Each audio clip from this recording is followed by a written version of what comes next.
Good day mga Chihuahua. So yun, nandito naman tayo sa ating panibagong content. At eto na nga, no, pwede palang kasuhan sila Senator Cayetano dahil sa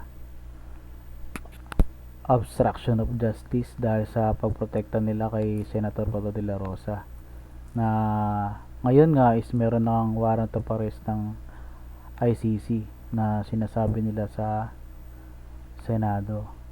At inihain na rin ni former Senator Antonio Trillanes. Pero bago tayo magpatuloy is huwag niyo sanang kakalimutan na mag-like, mag-share at mag-subscribe. At huwag natin kakalimutan na pa-click yung bell button sa baba ng ating video na ito. So yun na, tara mga Chihuahua, panoorin na natin tong pahayag ni Senator Antonio Trillanes. Una po sa lahat, inilagay na si Senator De La Rosa sa protective custody ng Senado. At ang sabi po ni bagong Senate President Alan Peter Cayetano, poprotektahan ng Senado si De La Rosa. Ano po ngayon ang nangyayari sa pagsisilbi sa kanya ng warrant of arrest ng ICC? Sir. Ganito po ang ginagawa nila. Magke-create po sila ng constitutional crisis. Pero alam niyo po, yung ginawa ni Senator Cayetano, obstruction of justice yan. Kasi valid warrant po ito ng ICC na transmit via the Interpol na sineserve po ng ating local authorities.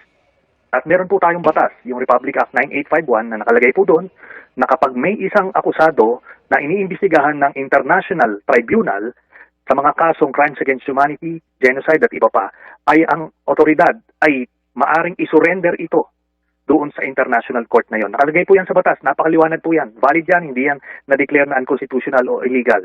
So, ito ngayon ang ginagawa nila. Wala pong basihan ang protective custody. Kasi, alam niyo po, nung ako nasa Senado, nung kinancel yung aking amnesty, ay nung walang warrant, hindi pinayagan ako arestuhin. Pero nung nag-issue po yung RTC sa Makati ng warrant of arrest, ako po ay inaresto sa loob mismo ng Senado habang may session. At yun po ang precedence. Pag valid ang warrant, hindi pwedeng pigilin yun. Kaya sila po, they are courting cases to be filed against them for obstruction of justice. Mm-hmm. Pero sir, sa saligang batas po, Article 6, Section 11, nakasaad na a senator or member of the House of Representatives shall be privileged from arrest while the Congress is in session. Para po yan sa mga offenses na may parusang hindi hihigit sa 6 taong pagkakakulong, hindi po ba? Ano po ang epekto ng probisyong ito sa kaso ni Senador De La Rosa? Yun po, nakalagay po doon, 6 years or below. Kasi doon sa kaso ko po, nung ako ay inaresto sa loob ng Senado, ito po ay reclusion perpetua, yung penalty noon. Kaya hindi ako naproteksyonan noon ng provision na yan. Ito pong crimes against humanity, ganun din po, life imprisonment ang penalty niyan. Kaya hindi siya pwedeng proteksyonan nung ganyang constitutional provision. Maliwanag naman po ito kung sino nasa tama rito. Ganito lang po, para maliwanag.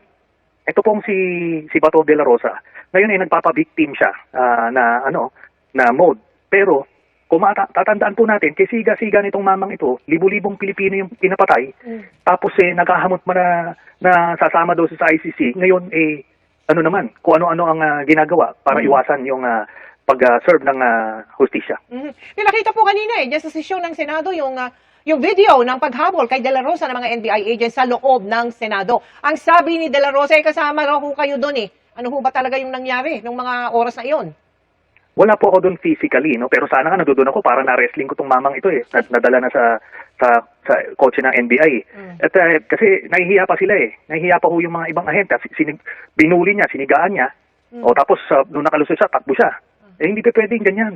Nagpapatay ka ng libu-libong Pilipino, tapos iiwas ka ng hustisya. Di ba ho, ganito, simple lang. Pagka ikaw ay nag-order na patayin, kahit isang tao, murder po yan. Life imprisonment. Ito po, buhay tayong lahat nito. Nung nangyari yan, siya ang PNP chief. At naimbestigahan na po yan ng ICC. Meron certainty of conviction, yung ebidensya laban sa kanya. Kaya nga po, nagpataw ng warrant of arrest. Yun po. Paano po ba kayo nakakuha ng kopya ng warrant? Ito po ay nabigay sa PCTC. Kanina po nung nag-appeal siya. So ito yung sealed warrant. Ngayon ako po ay nakikipag-ugnayan sa kanila simula pa po 2017. Di ba? So simulat sa pool, nagko-coordinate ako sa kanya para nga sa ICC para nga